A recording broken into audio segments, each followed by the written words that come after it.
little people, big people, all people. This is another episode of Buffed Up Sports, the only podcast that talks Detroit sports, the WNBA, and boxing. So thank you for clicking on this episode. But first, few ground rules. If you want to go on the Buffed Up Sports website, go to buffedupsports.com. There, you will find the social media platforms that I'm on, and you will find the platforms that Buffed Up Sports is on, such as the podcasting platforms like Apple Podcasts and Spotify. Or if you like the video aspect, you can check out the YouTube channel as well. So go to buffedupsports.com for those things, as well as if you want to send, a little cha-ching, it's ways that you can help me out and financially support the show. So go to buffedupsports.com for that. Again, thank you for clicking on this episode. Please subscribe. So subscribe on YouTube, subscribe on Apple, subscribe on Spotify, subscribe on wherever you listen to the podcast on. Please subscribe. With that being said, again, thanks y'all. Hope you enjoy this one. Let's get on with the show. What's up, everybody? It's another episode of Buffed Up Sports. Your boy RJ is here. Man, let me tell you, July, we went on a run this month. We went on a run, boy. But I don't want to hold y'all up. When the pastor in the pulpit, when he's starting the sermon, he said, I don't want to hold y'all too long. Or he'd be like, I don't want to be before you long. And then he get to the end talking about, the end talking about I'm almost done. I ain't going to hold y'all too much longer. And that mean another 30 minutes. This episode might be a little something like that because I really don't think it's going to be that long. But knowing me and knowing it's some story times in there, knowing how I tell stories, it's probably going to be a long one. Anybody who's ever heard a story from me, I got to give you the backstory, the front stories, I got to tell the ins and outs. I got to give you all that. I got to give you all the setting, time, and place. I got to break it down. But before I even get to that, let's start with my Detroit teams. Let's talk about them. Let's talk some Tigers, though. They had some news. The Tigers had some news. The MLB trade deadline did go down this past week. Jack Flaherty gone, man. Was it the right call? Was it not? What do y'all think? What does RJ think? RJ says, yeah, why not? I mean, that was such a simple answer. But the reason being is because, yes, Jack was on an expiring contract. Nice pitcher, though. So it's like, dang, why are you training a good? But you know how it is. The Tigers are a bad team this year. It's no secret. So the man's expiring. They like, hey, go win a ring with the Dodgers. Who probably gonna win a ring. I mean, he's going to pitch on the team that Shohei Ohtani bats for. So hey, it's like, hey man, go make a postseason run. Thank you for your service. Whoop whoop. You did right, Bob. As far as what we got back, hopefully we see him, eventually. Because you know how baseball is, the prospects and all that. Hopefully it works out. It's so early to tell. Are you happy that Skubal stayed, though? Tarek Skubal. Are you happy that he stayed, or should he got traded too? I'm happy that he stayed for now. But, if the Tigers, please don't be. But if we're in the same position next year, you're probably going to have to pull the plug and trade them. You're going to have to, because you might as well get some assets, restart another rebuild, which I know we don't want to go through, but you're going to probably have to do it again. That's just the facts of the situation. The Tigers are not a great team. We had 2 All-Stars and the rest of the team. First of all, time out. Hold on. I'm happy Skubal is staying, but there's something that really messed me up this trade deadline. The biggest news of the Tigers trade deadline was Andrew Chafin getting traded.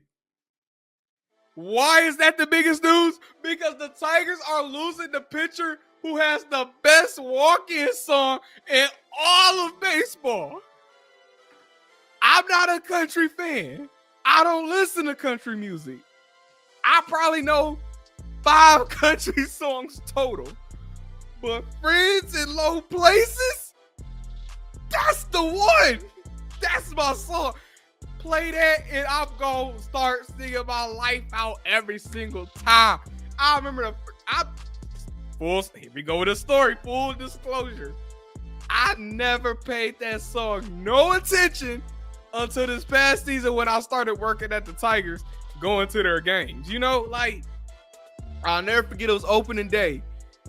That song came on and that place started rocking. I'm like, what song is this? Because I've never heard it a day in my life. Paid it no attention. I just know people was literally, they dang near was line dancing in the middle of the concourse at Comerica Park. So I'm like, oh, this really must be that song. Still not thinking nothing of it because I'm like, it's country. I don't listen to it. By that third, fourth time I heard that song, I was like, all right, this song actually, my foot started tapping. You know, my hands start grooving and moving to the music, you know?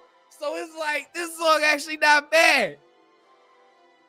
Next thing you know, I'm playing it in the car. I don't add it to my playlist. So like, that became my song.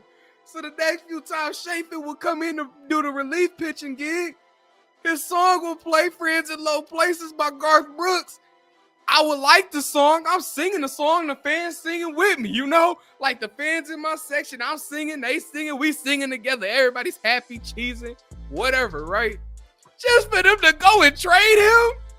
How else I'm going to enjoy a Tigers game now? Because it's not the winning, sadly.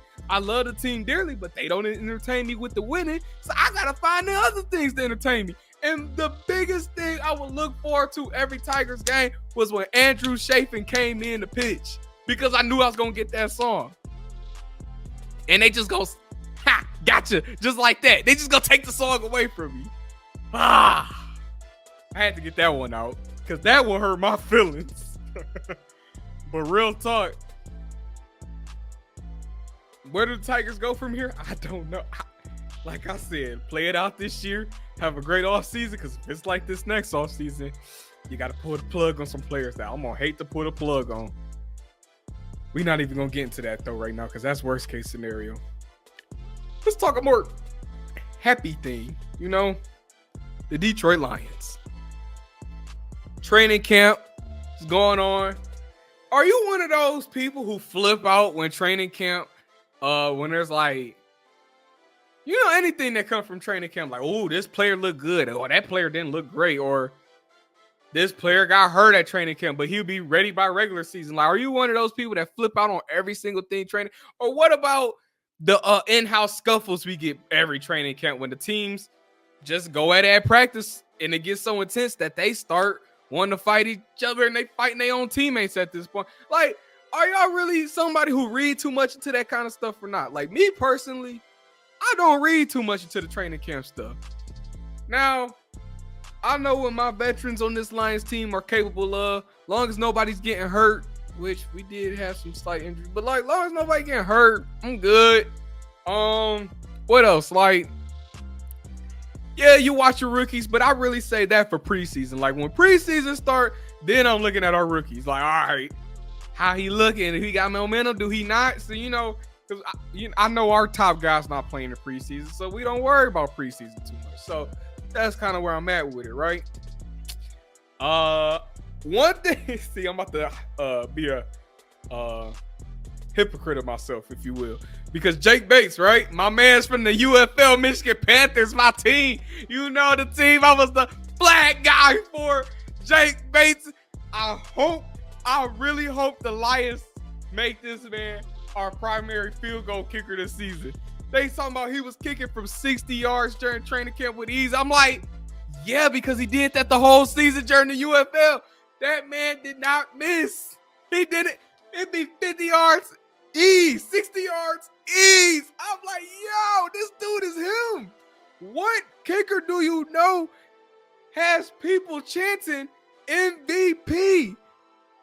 I don't even think Justin Tucker can do that, man. He's the greatest kicker of all time. Adam Vinatieri. I don't think those guys could do it.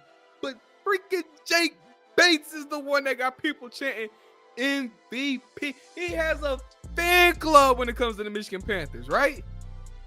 They will have signs saying, I'm just here to see Jake Bates kick the football. Jake Bates is him. I tried telling y'all back in March, he is him. Anyway, we're a week away from the NFL preseason. Well, we did have a Hall of Fame game this past week. But as far as the rest of the other 30 teams, NFL preseason, it's 1 week away, Lions fans. We are 1 week away to see some Lions football. I don't care if it's preseason. It's Lions football. And I've been waiting on this since that dark night in January. I need any excitement of football I could take right now because the last moment was not great. To end the football segment, I won't share too much, but Ford Field will be turned this year. Ford Field will be jumping. I can guarantee that. I can guarantee Ford Field gonna be a place to be at on Sundays. That's all I'm gonna say. Stay tuned. So I started the episode by saying July has been a great month for me, right? July has been a blessing, right? I'm not lucky, y'all. I'm blessed. A lot of great opportunities, a lot of great things happened for me in July. I'm about to talk on some of them in a minute. But the main thing that I want to talk about at this current moment is let me do a quick plug real quick. Your boy got a new job, right? Got a new job. So I'll post details on my social media pages, but for those who didn't know, I'm your new car salesman now. Yes, me. I am a car salesman. So of course the podcast not going anywhere. I'm gonna still watch sports. I'm gonna still talk sports. I'm gonna still give y'all sports content. But do know, outside of the sports world, RJ has another side, and that's gonna be a car sale. I'm a car salesperson at Gene Buttman Ford in Ypsilanti off Washington. It's right across the street from Eastern Michigan, from the football stadium. It's right there, y'all, from the football and basketball stadium, like right off that street. So if you happen to be looking for a new car, or your lease is about to end, or you want to buy that new ride you've been looking at, come talk to your boy. Again, I'm posting details on social media, so you know, if y'all got me on there, stay tuned. But yes, that's the outside gig. So that's the first thing I want to talk about as far as why I've been blessed in July. Now, let's talk about the other blessings. Y'all see the shirt I got on? Let me move over here real quick. I'm representing the WNBA right now because I love the WNBA. Y'all know this, but your boy, now I was just looking back at the time out, y'all. Another time. Does anybody know where I can find a Detroit Shock jersey or any merchandise new, not on eBay? Like, somebody please tell me where I can find a Detroit Shock jersey at, man. I want one I can wear now and fit. Like, can I get a Katie Smith, Swin Cash, Tweety Note? Can I get one of they? If I could find a custom Shock jersey, boy. But for real, y'all, if y'all know anywhere where I can find a Detroit Shock jersey, please let me know. If you watch on YouTube, drop it in the comments. On social media, drop it on in they comments too. On Twitter, on Instagram, TikTok. Anybody who knows where I can find a Detroit Shock jersey at, let me know, please, because I'm desperate. But now I want to talk about the WNBA because, hold on. I guess I'll show y'all a little something to prove where I was at. Wait, let me get on this side. There we go. Y'all see what that say? 2024 All-Star Friday night. I was at the All-Star Game. I told y'all last episode I was going to Phoenix. I kind of want to drape this up. How should I wear this? I think right there is cool. We gonna leave it right there. I told y'all last episode I was going to Phoenix for the WNBA All-Star Game, and it was it was hot. I shouldn't even say it was a blast. It was a blaze because it was hot. Phoenix ain't no joke. As somebody who's from Michigan, that was a different kind of heat. I literally told the people, like, people will be there, like, how you liking the weather and all that. I'm like, it ain't Michigan. Back to the actual All-Star Game. The All-Star Game was a blast. So for those who didn't know, I was a production assistant. I was part of the production team for the WNBA for the All-Star Game. So I flew into town. Thursday morning, as soon as I got off my flight, I went straight to Footprint Center, the home of the Phoenix Suns and the Phoenix Mercury, where the All-Star Game was being held at. Drove straight over to the arena, went to work, did all the work behind the scenes as far as like I watched the players' intro rehearsals, the 3-point and skills challenge rehearsals,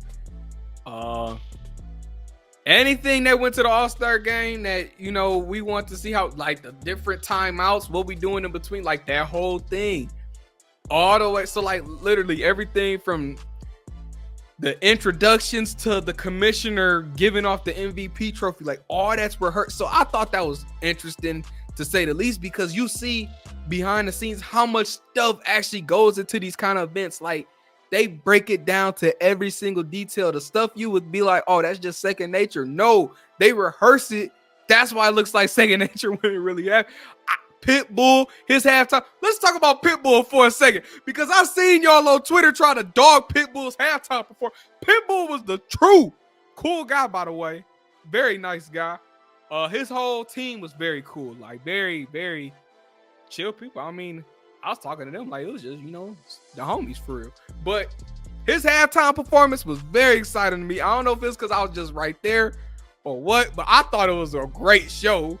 It had me at the point where I was like, I might have to go see Pitbull in concert. And I heard he's coming with T-Pain, so hey, you might have to go.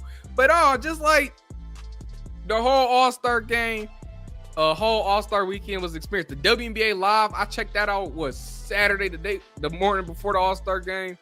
Got there at 11. Soon as doors open, it was jumping. It was like shoulder to shoulder. I'm like, all right. I did like 30 minutes in there, and I was like, okay, I gotta go, because it was uncomfortable, man. But that's how many people came. That's how many people showed up and showed out. Like the WNBA was jumping, and I'm just glad I got to be a part of the biggest All-Star Game in history, because they said this All-Star Game had the most views for a WNBA event since the league's opening weekend. 26 years. You mean ain't nobody, it's not been one watched WNBA game that's got, hold on. Y'all know what I'm trying to, a WNBA game hasn't been watched that much since the league's opening weekend. What? But I'm just blessed, and I'm fortunate enough to say I was a part of that. I mean, I chopped it up with a few of the players, all very cool. The moments that Alicia Gray is funny as heck. I got to tell Chelsea Gray she was my favorite point guard, because she is, like, no WNBA or NBA, like, don't matter the league. Chelsea Gray is probably my favorite point guard to watch. Them passes, but I gotta tell my Asia Wilson story, y'all. I'm so embarrassed with myself, man. I was like, oh, man. So check me out, right? Not to toot my own horn, but I met a lot of people in life, right? As far as like some of my personal favorite players and athletes, like Darius Slay, Chauncey Billups, Ben Wallace, Kay Cunningham. Like I met Tommy Hearns, almost had me shook, but I've met some of my biggest like idols in the sports world, and I was able to do enough to have an interaction with them, right? At least get some words out, whether it's like you my favorite player, I'm a fan of yours, or just a casual small talk, like, yeah, I seen this, like, what you about to do about anything, right? I got words out, is the point I'm trying to make. Asia Wilson walked by. I'm talking right by me. Nobody is around either. Well, Chelsea Gray just walked in front. But Asia Wilson, like, we are close. She walks by. All the things I could have said, like, Asia, you my favorite player. Asia, I hope you get a three-peat. Asia, I'm that one that posted that video you running out the tunnel that went viral. Anything. I froze up. I couldn't get the word. I've never been that starstruck in my life. Asia Wilson walked right by me and I couldn't get a word. I couldn't even say hi. And I thought about that after the fact. I said, bro, I could have easily just said, how are you doing? Or have a good night since she was leaving the arena. I couldn't get nothing out. And I was just that embarrassed with myself, man. So like, I'm like, that was on Friday night after the 3-point contest night. So I'm like devastated when I get back to my room that night. I'm like, I just fumbled my biggest chance. I'll never get to talk to my favorite player again. Like, I screwed this up. And so the next day is the All-Star Game. I'm just hoping and praying I run into her. When the players came in for the game, I just missed her. I'm like, dang. But then before the game, I'm standing by the All-Star stage. The players go up to do their intros. The whole All-Star roster, Team WNBA and Team USA, go by me. And I high-fived every player as they was going to the back, you know, quick little high-fives, you know, before game, you know. Because I was the only one standing there at that point in the tunnel. So I'm high-fiving them, getting them all hyped for the game, right?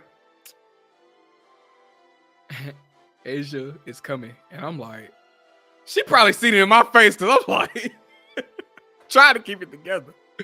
But then she gives me the high five, and I'm like, yeah, come on, high five, Asia. I ain't do that. But in my mind, that's what I'm thinking. Like, all right, I got something out the deal. I didn't get to talk to her, but I redeemed myself.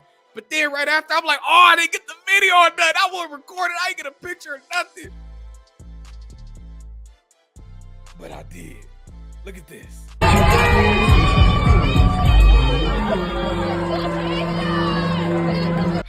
Shout out the production team, man. Shout out everybody that worked I worked with it. Cause I mean it was a great time. I had a blast. Yeah, and this hand that's here got high five from the WNBA's best players this year. So a little slight flex. But I wanna keep talking about the women. Hold on one second. Hey, it's your girl Claressa Shields, and I'm here with Buffed Up Sports. All right, y'all, I'm back. Hey, shout out Claressa Shields for that shout out. But yo, you see the gloves on? You know, I was at the Claressa Shields championship bout the other night. I told y'all I was gonna be there last episode. So I mean, she big. Let me tell you about that fight. That was for one of my, again, just blessings, man.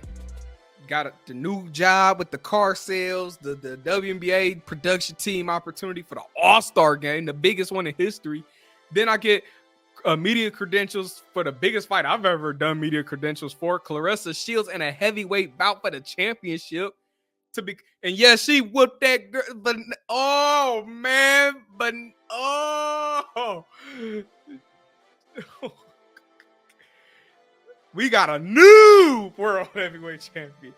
I mean, but yeah, like I said, blessings. And on top of that, I think the fight weekend, being a part of that fight weekend will lead to more opportunities for Buffed Up Sports without saying too much. So hopefully I got some more stuff tuned in for y'all. But I mean, yeah, Claressa Shields, second round knockout. Her first knockout in 7 years. And she did it in the second round. Honestly, I knew she had it at the end of the first round. The way she pop.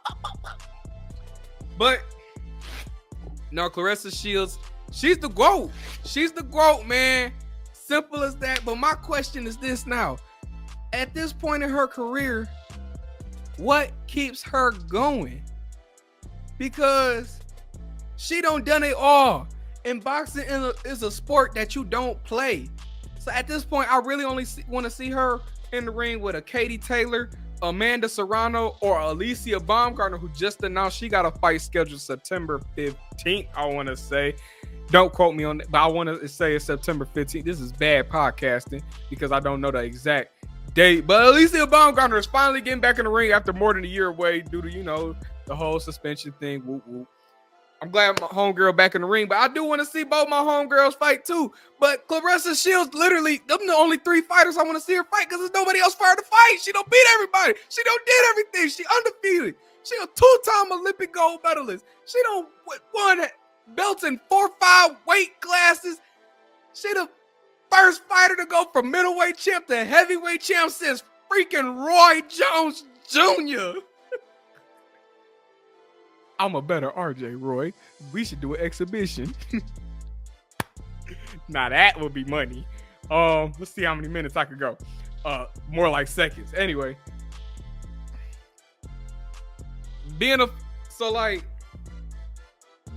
Claressa Shields, her fights are known to go the distance because, again, she ain't had a knockout in years.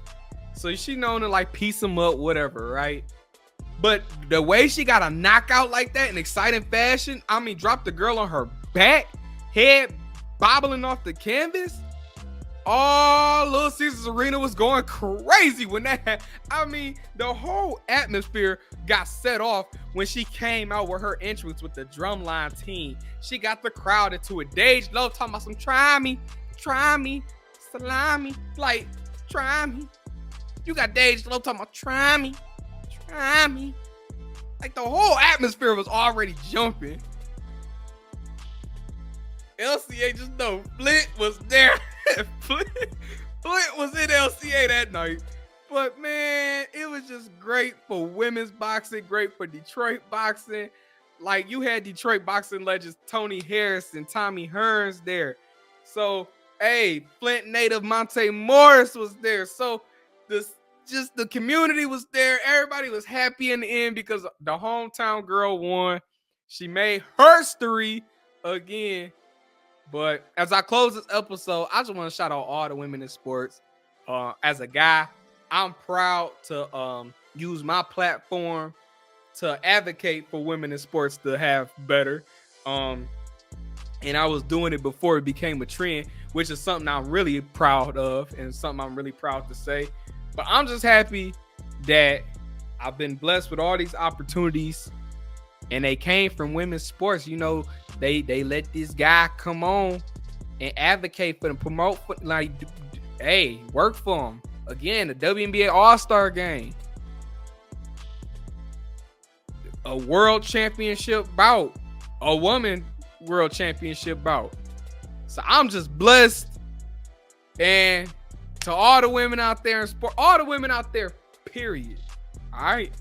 Y'all keep making history. Not history, history.